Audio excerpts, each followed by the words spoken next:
telespectadores da TV Prevê, estamos iniciando mais um programa É Direito e hoje o nosso convidado é o Dr. Cláudio Cofani, que é advogado e ambientalista aqui em Bauru. Me acompanha nessa entrevista a doutora Rossana Curione Mergulhão, que é juíza da primeira vara civil de Bauru.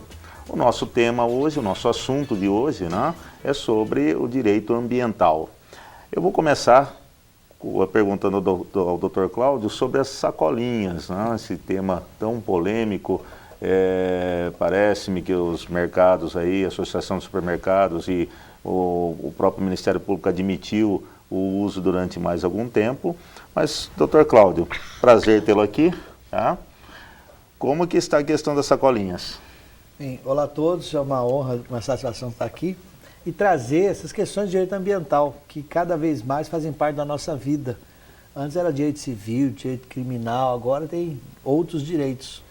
E a questão da sacolinha está um debate bastante importante e interessante, porque houve, como vocês sabem, não uma lei, hein? Muito importante. Houve um acordo, um protocolo de intenções entre o governo do Estado de São Paulo e a Associação de Supermercados em parar com as sacolinhas, de repente, no dia 25 de janeiro. Isso aí foi bastante divulgado, a campanha Vamos Tirar o Planeta do Sufoco, e houve uma grande reação contra isso também.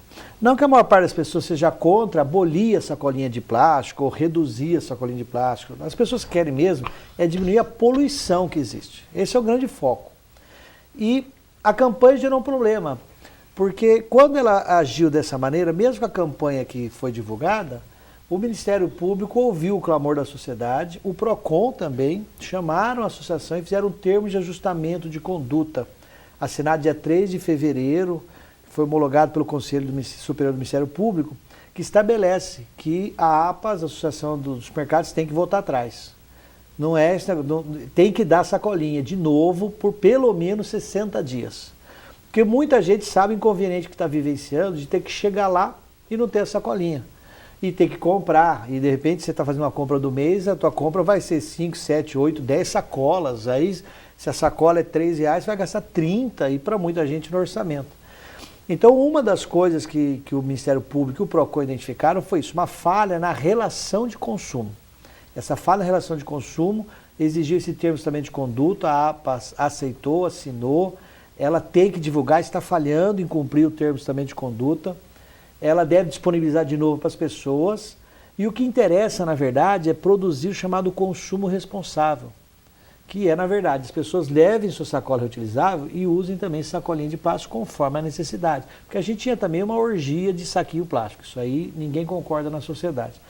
Porém, esse tema das sacolinhas, além de ter essa questão do consumidor, ele afetou outra questão, especificamente no município, que o Ministério Público Estadual ainda não está cuidando, mas nós temos que cuidar como município, que é o saneamento urbano, ou seja, o lixo na nossa cidade, como em todas as cidades, a população acostumou a usar não só o saco de lixo preto que você compra, mas em menores volumes, usa sacolinha do supermercado. Essa é uma sacolinha reciclada, que agora ela é reciclada para virar sacolinha de supermercado, e depois ela é de novo reutilizada como sacola de lixo. Em Bauru, a lei diz que a Endurbe só pode recolher lixo em sacola de plástico. Então nós temos várias questões que nesses 60 dias que o TAC obriga novamente os mercados a darem sacolinhas, a gente precisa discutir, amadurecer e aprimorar a relação de consumo, a relação ambiental e a relação de amadurecimento. Doutor Cláudio, qual seria o seu posicionamento diante, nós temos um conflito aí, não é? Envolvendo consumo, meio ambiente e, na verdade, regras que foram criadas ao longo do tempo, o direito consuetudinário, vamos dizer assim, né? Aquilo que acabou ocorrendo, essas situações no transcorrer do tempo. Então, como que o senhor vê isso? Como que a gente vai resolver essa questão? Porque nós sabemos que realmente a sacola, no material que ela é feita, o impacto ambiental que gera, não é? E por outro lado, nós temos essa situação. Como compatibilizar isso? O que o senhor sugeriria aqui para os nossos telespectadores e para nós, para os supermercados, enfim, para aqueles que estão aí, já que o senhor tem uma vivência tão grande, né, dentro do direito ambiental, e trabalhamos tanto na defesa do meio ambiente, mas nós temos realmente aí um problema a ser enfrentado, mais um desafio dessa sustentabilidade. Exatamente, né? A palavra que eu ia falar. O que a doutora chamou a atenção, é uma coisa que eu e a doutora costumamos sempre discutir, é chamado desafio da sustentabilidade. Construir uma sociedade melhor em termos de sustentabilidade exige resolver problemas que aparentemente são simples, mas não o são, eles são complexos. Essa da sacola é um exemplo. Primeira palavra que nós temos que pôr nessa discussão sempre é educação ambiental. Primeiro, sim, há um impacto ambiental das sacolinhas? Sim, mas vamos analisar tecnicamente. Quando você vai no supermercado, hoje há 1.500, 2.000, 15.000 produtos à venda em supermercados. Tente achar 1, 2 ou 3 apenas que não tenham sacola ou algum tipo de plástico na sua embalagem. Então, nesse aspecto, a sociedade moderna tem um produto que é plástico em suas várias formas, flexível ou não flexível, que são fundamentais para o que a gente tem como sociedade. Mas ele é feito do petróleo. Isso aí gera emissões de carbono, gás de efeito estufa, impacto ao aquecimento global. Eles vão para a natureza, demoram 100 anos para sofrer processo de degradação. Isso também provoca impacto ambiental. Então a gente precisa resolver esse problema. Para resolver esse problema não basta falar assim, baniu. É a mesma coisa que dizer, nosso carro dá trabalho, gente, vai todo mundo andar a pé. É impossível. Então o desafio da sustentabilidade é achar o meio termo. Como a questão é educação, a primeira coisa que eu humildemente sugiro é que a APAS, que é a Associação de Supermercados, cuja legislação da Política Nacional de Resíduos Sólidos, supermercados que são comerciantes, bem como as indústrias, são responsáveis pela logística reversa. São responsáveis pela chamada responsabilidade pós-consumo. A Associação de Supermercados sentar com as indústrias, estabelecer um cronograma de redução de embalagens. Eu gostaria que o senhor explicasse para o nosso telespectador o que seria essa logística reversa, né? Que para nós acaba sendo algo do cotidiano, mas para a grande maioria... Essa palavra, mais uma palavra feia que surgiu na nossa vida, que é a logística reversa, é bem simples. Vamos imaginar, esse pessoal produziu essa caneta aqui, e vamos supor que é uma caneta que todo mundo compra, como milhares de produtos o mundo compra. O cara produz, e se eu pegar, eu desmonto essa caneta em vários pedaços, essa caneta tem produtos dentro dela, e a sociedade usa, isso aqui tudo vai para o lixo. Então, esse monte de coisa no lixo, Bauru hoje são mais de 300 toneladas de lixo por dia. É uma loucura a quantidade de lixo que a gente gera. E a gente se sente feliz comprando e se sente feliz gerando lixo. Logística reversa ou responsabilidade pós-consumo é o seguinte, quem produz isso daqui, quem vende isso daqui, tem que, junto com nós, sociedade civil, temos que facilitar meios para esse produto voltar ou para quem produz, ou para quem comercializa, ou para quem dá uma nova destinação, que seja reciclagem, reutilização, tal, para evitar de que isso vire lixo. Porque aquele lance, antes pneu era lixo. Hoje pneu você produz asfalto, hoje pneu você usa na construção civil. Antes a garrafinha PET era lixo, hoje ela vira camiseta, ela vira sacolinha de plástico no supermercado. O que é lixo para um é matéria-prima para outro. Logística reversa é planejar, quem planeja a produção e quem planeja a venda, pensar numa lógica para ajudar as pessoas a trazerem isso de volta. Não virar lixo. Não virar lixo. Essa é a preocupação que tem que ser feita.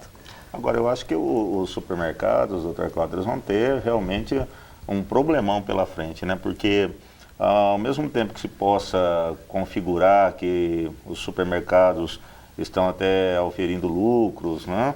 Com a venda de sacolas retornáveis, por outro lado, aquela famosa passadinha no supermercado também muitos vão cortar, né? Eu, por exemplo, outro dia esqueci, né? Passei no supermercado e quando cheguei, estava a pé, né? Passei, peguei uns produtos, quando cheguei no caixa esqueci da sacola. Então falei, bom, daqui para frente é só com as sacolas dentro do carro, tudo, aí eu passo no mercado e faço a compra, uma compra grande já e pronto. Aquela famosa passadinha no mercado pode acabar, isso pode atrapalhar até as vendas dos supermercados, né? Exatamente. E por outro lado também, nós vamos ver em uma outra partida, acho que no momento mais adiante, nós vamos ter o hábito de ter no carro, né, professor Said? Sim. Então, num primeiro momento, realmente, acho que teremos esse impacto, mas talvez, não é, doutor Cláudio, num segundo momento nós teríamos isso até como um instrumento de educação ambiental, provocando a modificação de hábito. Existem essas né? duas faces. Uma é que as pesquisas de marketing mostram o que o professor Said falou que é verdade. De 30%, no mínimo, do que se compra nos mercados é chamada compra por impulso. Sim. Ou seja, minha esposa fala, compra lá o arroz, o feijão, não sei o quê. Eu chego lá, trago bolacha, chocolate, o palmito. Isso é por impulso. Então, mesmo com eu tendo uma sacolinha, que a gente já tem o costume de ter alguma sacolinha, ela está lá para uma quantidade. Se eu resolver ampliar, eu lembrar que esse final de semana eu vou receber tais pessoas, eu vou ampliar, eu não estou com a sacolinha. Essa questão foge do costume e até às vezes do planejamento. Se nós desenvolvermos o hábito, nós melhoraremos, seremos como os alemães, que eles planejam, fazem tudo certinho. Mas para o mercado isso é um tiro no pé. Isso aí, em vários mercados aponta a questão de redução de venda. Agora eu preciso chamar a atenção e vou puxar a orelha de vocês dois. Porque só tem sacolinha no carro quem tem carro. Exato. Tem isso. Não, mas também. A maior parte da população brasileira... Sacola, não no carro, mas na bolsa. bolsa. Eu quis colocar justamente isso. Eu estava a pena aquele exatamente. dia. E resolvi passar no mercado, né? Mas eu não estava com a sacola. Então quer dizer que para sair de casa agora, eu tenho que sair com a sacola? E o pessoal, grande maioria da população... Mulher não vai ter problema, porque põe na bolsa. Põe na bolsa. Bolsa de mulher cabe tudo. O problema vai ser ela achar dentro da bolsa a sacolinha. Mas em algum lugar ela tá. Mas eu participei de um programa numa rádio AM aqui em Bauru e foi chamado muita atenção. Sim. Que muitas pessoas nas cidades, em todas as cidades, elas vão trabalhar a pé, de bicicleta ou de ônibus. No final do dia elas retornam, fazem a passada no mercado no caminho da sua casa. Sim. Aí muitas pessoas ligaram para a rádio AM e falaram assim, pô, que porcaria, agora eu vou ter que ir trabalhar levando sacola. E homem, no máximo, ele leva aquele carteiro enorme que ele põe no bolso. O homem não gosta disso.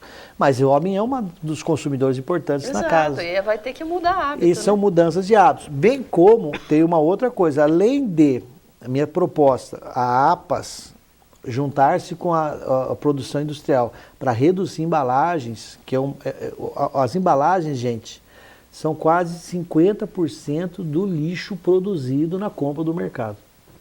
A sacolinha é 2%. Então eles deram um tiro numa mosquinha, que é o que dá lucro para eles, por isso que a população está brava também, e não mexeram no elefante, que é quem faz muita coisa.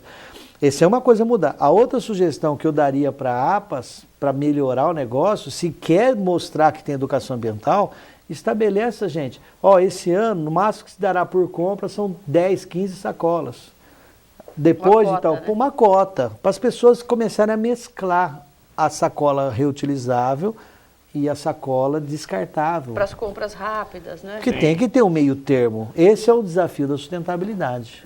Agora, as grandes empresas, doutor Cláudio, uma delas, por exemplo, a grande empresa de refrigerantes, né? Ela já também retomou a questão da embalagem retornável, até colocou um preço mais em conta, né? Certo? Mas as demais não acompanharam, quer dizer, ela fez isso por iniciativa própria, né? É uma tendência as demais empresas, né, com essa preocupação da embalagem, né, retornável, procurar propiciar isso ao consumidor, ou vai ser na base da legislação? Ou mesmo de acordos como ocorreram aí com a sacolinha? São os dois. É uma tendência provocada pela legislação e a legislação é provocada por uma pressão social. Então é um ciclo que está ocorrendo. Esse é um dos fatores que eu presto assessoria para várias empresas. Elas estão vendo que a linha de produção delas, que a logística delas vai ter que ser transformada pelas alterações da lei.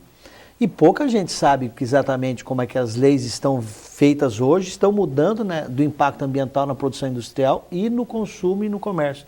Então, uma tendência sim, essa grande empresa refrigerante, ela voltou a fazer isso e as outras todas farão. Por quê? Quem compra a embalagem PET, põe num refrigerante ou numa bebida e vende, depois aquilo cai no lixo e você vê numa imagem da televisão descendo num rio, aquilo é responsabilidade da indústria que produz, do comerciante que vende e do cidadão que joga. Porém, é igual a questão do imposto. É mais fácil para o governo cobrar o imposto da indústria do que de todos os supermercados. Então as indústrias estão antecipando essa responsabilidade que a Política Nacional de Resíduos Sólidos traz para elas. Deixa eu aproveitar aqui, já que você está tocando na questão da indústria, né? E o Dr. Cláudio também é diretor de meio ambiente do CIESP. Vamos falar sobre a lei do Cerrado aqui em Bauru, o Dr. Cláudio, né? Como que fica essa questão? Está aí o Distrito Industrial 4, está na esperança de ocupar aquela área que era do lotes urbanizados, né? Porque não tem mais para onde expandir o setor industrial em Bauru. Também não houve um pouco de rigor nessa questão da lei do Cerrado? Houve com certeza, houve rigor. E felizmente, o ano passado, do ano de 2011, promoveu-se um grande debate. E todos os debates, como esse da sacolinha, muitas vezes eles começam emocionais, com gente revoltada de um lado e do outro. À medida que se reúnem pessoas dos diferentes setores qualificadas e discutem tecnicamente, todo mundo amadurece a percepção. E uma das coisas que nós tivemos num primeiro debate que ocorreu no CIESP, inclusive no auditório do CIESP, destrinchamos a legislação e isso gerou várias reuniões, não só aqui em Bauru como lá em São Paulo. E uma das coisas é a compreensão melhor da lei. A lei tem no seu artigo 9º que dentro da área urbana ela é mais flexível para permitir o desmatamento. Ela ainda mantém, não pode desmatar quando é uma vegetação que chama de primária, ou seja, um cerrado que nunca foi cortado na história de Bauru inteiro. Nativo, né? Nativo. Mas tem lugar onde o cerrado foi cortado, por exemplo, em 1950, e de lá para cá ele cresceu. Isso aí já não é mais primário, é secundário. Então essa interpretação, não feita apenas pela CETESB de Bauru, mas embasada pelo substrato jurídico da CETESB de São Paulo e da Secretaria Estadual, os processos relativos ao Distrito Industrial 2 estão de novo em São Paulo numa reavaliação. Porque laudos do pessoal da área ambiental indicam que vários daqueles lotes não tem nenhum benefício ambiental se mantiver a única arvorezinha que está lá ou o pouquinho que está lá. Porque você tem que pensar no meio ambiente de maneira ecossistêmica ou sistêmica. Às vezes você recupera uma área, ela fica tão sozinha que não tem nenhuma área em volta, não tem troca de material genético, não tem benefício. Então, caso a caso está feita a análise e acredita-se que pelos laudos de biólogos, de engenheiro florestal, engenheiro ambiental, vários dos lotes poderão ser autorizados, porque estão dentro da área urbana e a lei prevê facilidade para isso, e dentro do distrito industrial. Agora, alguns loteamentos de Bauru já foram aprovados, inclusive. Entramos com a mesma interpretação e já foram aprovados alguns loteamentos. Então, continua assim, caso a caso a interpretação, a análise continua sendo acurada e um estudo específico daquele local. Então, vou até falar com a doutora. A doutora ainda não é a administradora do fórum, mas eu acho que deve ter um rodízio, um dia a senhora será administradora do fórum de Bauru. E aquela proposta do Fórum Perto do Zoológico, eu acho que 1 ano atrás eu até falei com a doutora sobre isso. Falei, lá não vai sair nunca, porque ali é vegetação primária, densa. Então, para conseguir uma autorização ali, nem com uma flexibilização na leitura. Agora, por isso que há que se procurar novos locais.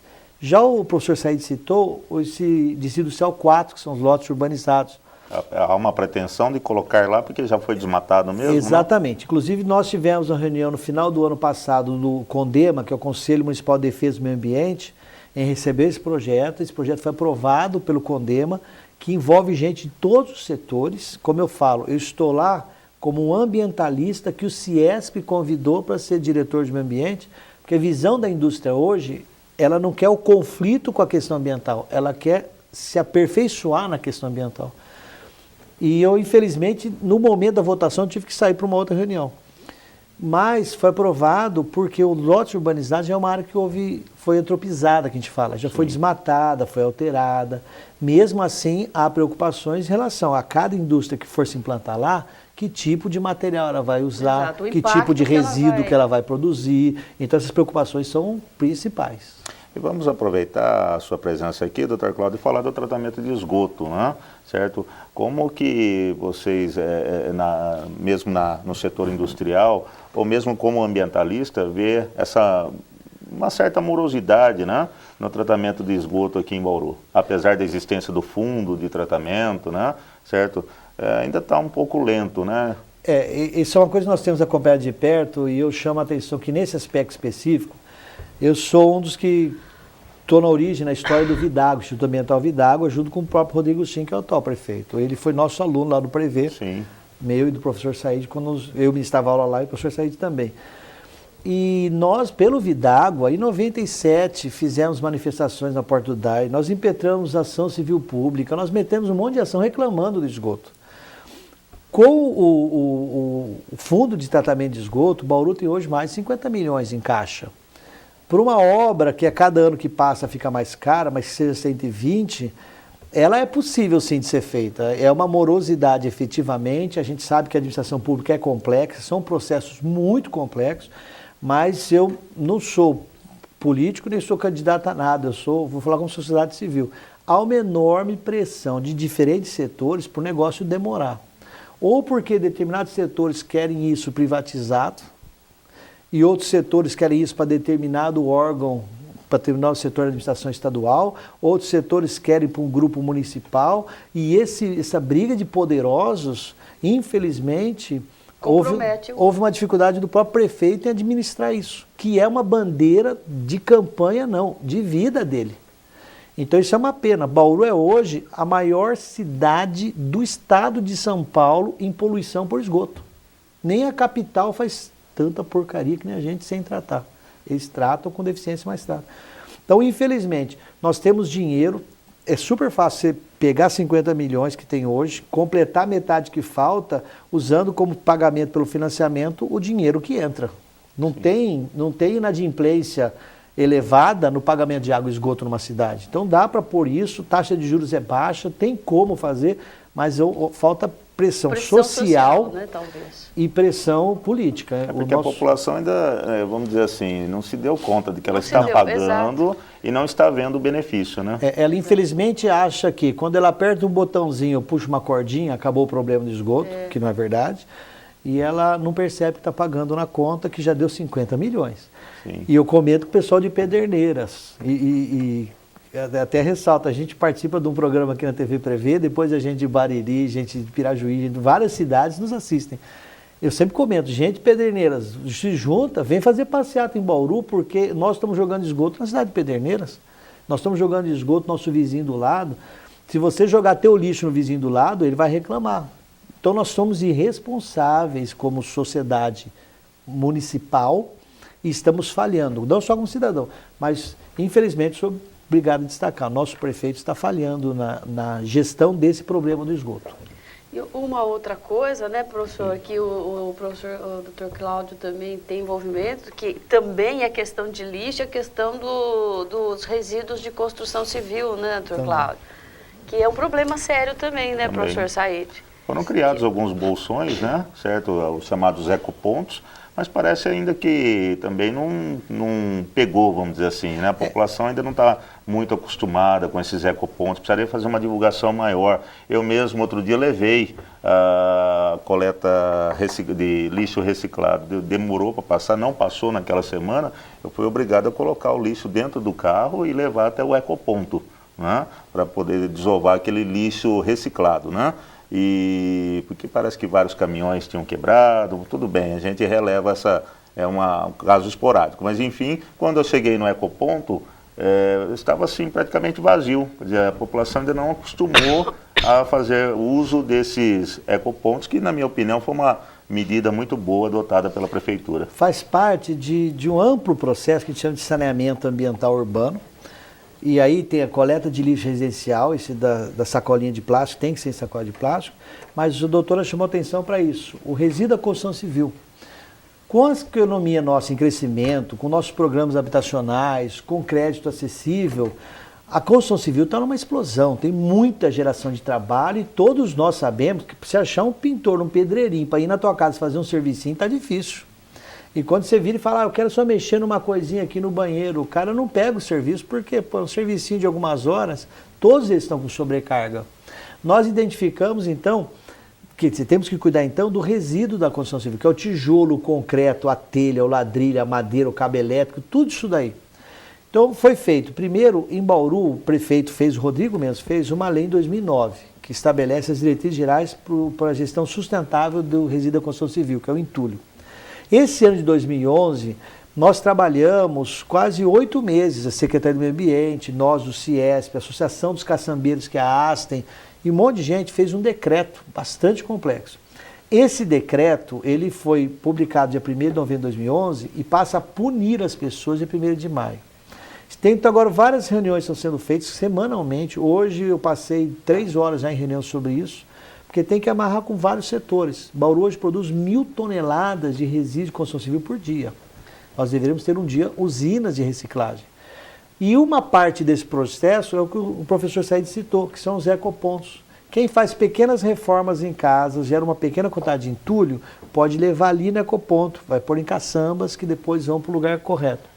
E além desse entulho, o ecoponto é uma ótima alternativa para receber material reciclado. Você tem geladeira, você tem sofá, você tem parede de som, leva no ecoponto, você tem coisas que você pode pôr lá. Só que Bauru pretende ter 14 ecopontos esse ano de 2012. Já tem 3 abertos. Então ainda falta um processo de estruturação e, como o professor citou com perfeição, falta divulgação. Infelizmente a prefeitura cria boas coisas e falha na hora de divulgar. Infelizmente a mídia muitas vezes fala do defeito que tem no lixo jogado no lugar errado, mas tem que chamar a atenção que quem jogou no lugar errado não foi a prefeitura, foi o povo. É a população que jogou errado. A prefeitura tem que ir lá uma hora limpar. Mas entre o povo jogar no lugar errado, vamos falar para as pessoas. Jogou no lugar errado e o certo é no ecoponto, que tem ali no viaduto da Fase Toledo, que tem ali no Meridó. Temos que divulgar muito isso. Que é a questão, um dos pontos da educação ambiental, que é princípio da constitucional, né? Quando se fala de meio ambiente. A educação ambiental é fundamental. O decreto bauruense que trata sobre resíduos da construção civil, esse decreto 11.689, ele fala que a educação ambiental tem que ocorrer na Secretaria de Educação e na Secretaria de Saúde, em campanhas anuais, e tem que ser desenvolvido junto com a sociedade. Então, educação é comportamento e conhecimento. Porque a gente, tudo vira lixo, não é? A verdade é essa, porque nós consumimos demais, exageradamente. Agora, com esse boom na construção civil, não é raro nós andarmos por aí e vemos aquele monte de entulho, né, professor? Com certeza. Então, isso, se não também, assim como o lixo reciclável, assim como o lixo orgânico, tudo isso tem que ter uma destinação adequada e um tratamento adequado. Para voltar para o mercado, como produto. Para fazer essa logística reversa. E até chama atenção que você, quando olha um monte com entulho da construção civil, se é um monte pequeno, você percebe que aquilo não é uma caçamba, aquilo foi um carroceiro ou foi alguém que botou numa pampinha e virou lá. E se é um monte maior, aí é um caçambeiro que virou. E uma das coisas que o decreto estabelece é multa para quem faz a obra e multa para quem transporta. Quem transporta, se um caçambeiro jogar no lugar errado, é R$5.000. Então nós estipulamos, com apoio da própria Associação dos Caçambeiros, multas pesadas, que é para o cara pensar muito bem antes de fazer besteira. Porque uma besteira que ele seja multado vai custar a semana de trabalho dele. Tá ótimo, então. Eu gostaria aqui de agradecer a presença do Dr. Cláudio Cofani, né, que é um advogado ambientalista, advogado também na área ambiental, diretor de meio ambiente do CIESP, veio aqui aos nossos estudos esclarecer sobre esses pontos importantes das sacolinhas, né, do tratamento de esgoto, da lei do Cerrado, né, aqui em Bauru e também para toda a nossa região, envolvendo até a nossa região, né. E esperamos contar em outras oportunidades com o Dr. Cláudio aqui para falar para os nossos telespectadores. Agradecer também a doutora Rossana, que mais uma vez me ajudou aqui nessa entrevista, certo? E eu peço a você, telespectador, que continue assistindo a programação da TV Prevê. TV Prevê, o canal da educação.